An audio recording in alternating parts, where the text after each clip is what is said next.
അതേ ആശയം. ഇബ്നുൽ ഖയ്യിം അൽ ജൗസി റഹിമഹുല്ലാ അദ്ദേഹത്തിന്റെ സാദുൽ മആദ് ഫീ ഹദീ ഖൈറുൽ ഇബാദ് എന്ന ഗ്രന്ഥത്തിൽ അദ്ദേഹം രേഖപ്പെടുത്തുന്നു, വറഖസ ജമാഅത്തുൻ മിനസ് സലഫി ഫീ കിതാബത്തി ബഅദിൽ ഖുർആനി വശുർബിഹി വജഅലി ദാലിക മിനശ് ശിഫാഇ അല്ലദീ ജഅല അല്ലാഹു ഫീ.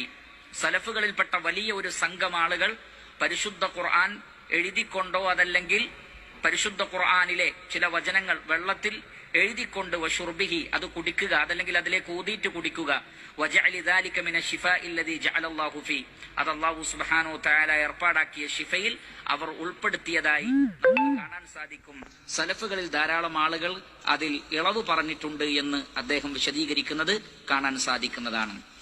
അതേപോലെ തന്നെ സൗദി അറേബ്യയിലെ മുൻ grand മുഫ്തിയായിരുന്ന സമാഹത്തു Sheikh Muhammad bin Ibrahim aloo Sheikh റഹിമഹുല്ലാ, അദ്ദേഹത്തോട് ഇതുമായി ബന്ധപ്പെട്ട് ചോദിക്കപ്പെട്ടപ്പോൾ അദ്ദേഹം പറഞ്ഞത് എന്തിനെക്കുറിച്ചാണ് ചോദിച്ചത്? അനിൻ നഫസ് ഫിൽ മാഇ സുമ്മ യസ്ഖാഹുൽ മരീദ് ഇസ്തിശ്ഫാ ബിരീഖി ദാലിക നാഫിസ് വമാ അലാ ലിസാനിഹി ഹീനഇദിൻ മിൻ ദിക്രില്ലാഹി തആല ഔ ഷൈഇൻ മിൻ അദ്ദിക്രി കആയത്തിൻ മിനൽ ഖുർആനി ഔ നഹ്വി ദാലിക്.